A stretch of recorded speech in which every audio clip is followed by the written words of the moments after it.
Yo, what's going on YouTube? If you clicked on this video, man, it means that you're probably on the fence about buying the next installment of Call of Duty Modern Warfare 3. Now, I know how the COD cycle goes, man. Don't we all, right? A new COD comes out, bro, this is the best COD that's ever existed, man. It's so good, bro, they're bringing so much back, bro. Then all of a sudden, it comes out for the first 2 weeks, we're freaking out, right? And then it's just like, oh, okay, this game's okay. And then we just continue to play it for months, right? For months and months and months, and then we're like, okay, this is boring. They haven't added anything. It's full of hackers. It's full of bugs. This is terrible. And then all of a sudden, the next trailer for the Call of Duty comes out, and all of a sudden, we're freaking out again. Bro, this is the game. This is the game. This is gonna be the one that saves Call of Duty. Trust me, I know this COD cycle better than anybody because I fall victim to it as well. But I wanted to give a little bit of input here on my thoughts on Modern Warfare 3, and I also wanted to talk through a lot of the concepts that people have been talking about with this game. Number one, I want to talk about the movement. Number two, I want to talk about the gunplay. Number three, I want to talk about the potential that this game has, if it does have any. Number four, I want to talk about the improvements that this game could make. And number five, I want to talk about the overall rating that I give this Call of Duty. Now, for those of you that are maybe new to the channel, this is your first video of mine that you've ever seen here on YouTube. I want to let you know, man, I'm a controller player. I just started making content here about 2 years ago, but I've been playing Call of Duty since literally 2005. And so I know what a good Call of Duty is when I see one. I know everyone has their certain opinions. I know there are different thoughts about play styles and different things like that, but I really wanted to give a solid perspective, no beating around the bush, no nothing, man. It's straight to the point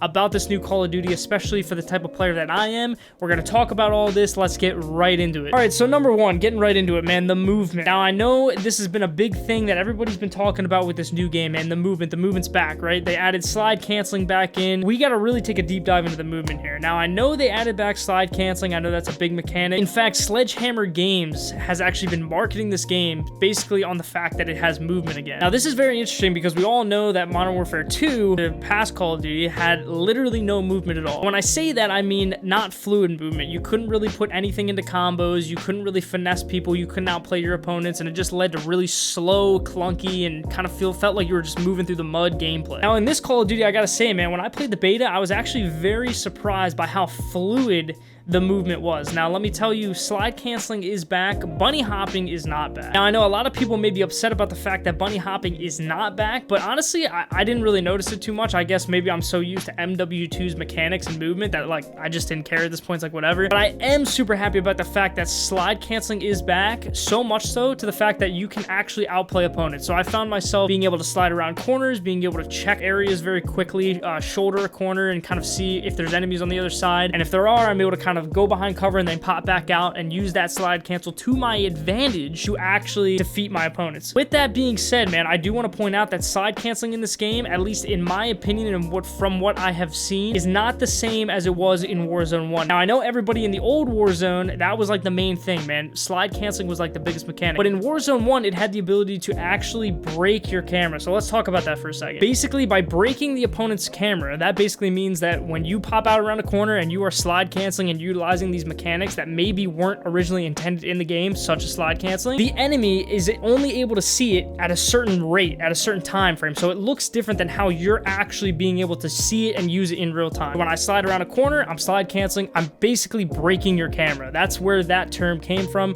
I'm breaking your camera. You're not able to track me. It looks all kind of like weird and it's not fluid on the opponent's screen. Now in this game, I actually noticed that it was actually easier to track the slide canceling, which means that I'm not sure you can really camera break as much as you could in Warzone 1. Now, this could be a really good thing because you're actually able to combat that movement a lot better than you were in Warzone 1, whereas in Warzone 1, if you didn't have good tracking and were able to kind of outplay the slide cancel with a slide cancel and other additional movement mechanics, you were kind of just left to die. So I will say, man, the movement felt super smooth. It felt super crispy. You were able to just slide around the map. It just felt super good. Let's move on to the gunplay, man. Now, I know in Modern Warfare 2, there was so much gun stuff that would be on your screen, man. Whenever you were shooting, it'd just be smoke and freaking bullets and freaking like just random stuff that never needed to be added. However, in Modern Warfare 3, I noticed that all of that was significantly reduced. In fact, I honestly didn't even think about visual recoil at all in the entirety that I played the beta. So this means that long range fights are going to be a lot easier because you're going to be able to see your opponent, you're going to be able to track them better. Also, close up is going to be a lot better. The other thing I noticed about the gunplay is that there's a lot less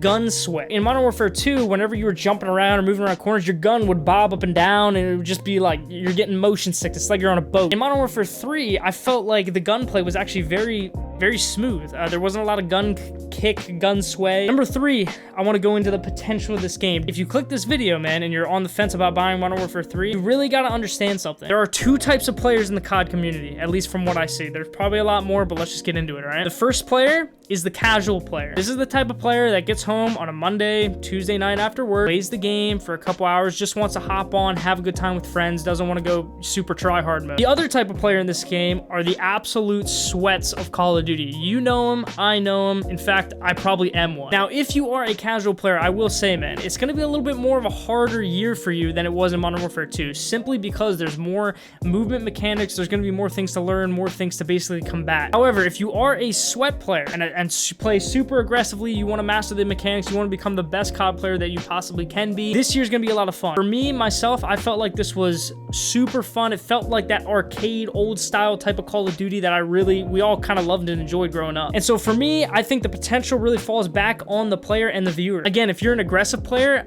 I kind of think that you're going to tend to side on the fact that this game does have a lot more potential than maybe a casual player. And again, that's simply because there's more mechanics, more things to learn, more things to master. However, I do want to caveat that by saying that if you are a casual in this game, it's not going to be like it was in Warzone 1. And what I mean by this is that when you're going to be playing Modern Warfare 3, you're going to be able to track the movement better. If you want to sit in a corner, you're going to have a easier time tracking the movement.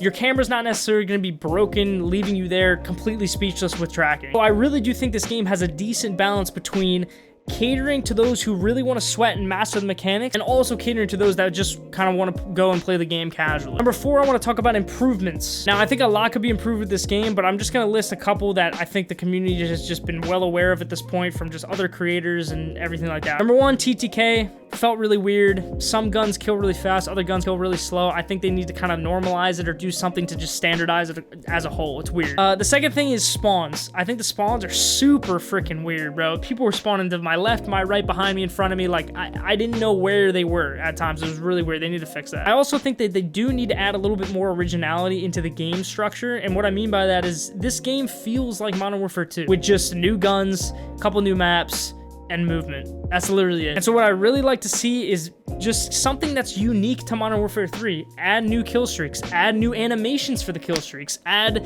something new. I don't know, something to just kind of differentiate itself from the past game, the previous game, Modern Warfare 2. And lastly, I know we've been going really long here, guys. I appreciate you for sticking with me all the way to the end of the video. I'm gonna give my overall rating on the game. So like I said before earlier in the video, I am a very aggressive player. I'm a content creator, right? I want to become the best that I can possibly be at Call of Duty. And so from that perspective, you got to understand, I rate this game based upon my own play style, how I enjoyed it.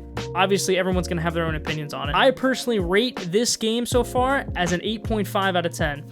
I left a little bit of wiggle room because obviously there's a whole lot to improve on here, but overall I thought it really did bring back that old style Call of Duty essence that I haven't really felt in playing a Call of Duty in years, and that's something that I'm super excited about. Thank you guys so much for watching with me all the way to the end, man. Let me know in the comment section down below what you rate this game, your thoughts on everything that we talked about in today's video, man, and if you do like this type of video in the future, if you want me to kind of give my thoughts on things and cover other topics, let me know in the comment section down below what you guys would like to see. Thank you guys so much for watching. I'll have a lot more MW3 content on the way, and of course, we'll be playing it on November 10th. I appreciate you guys, and I'll see you in the next video. Peace.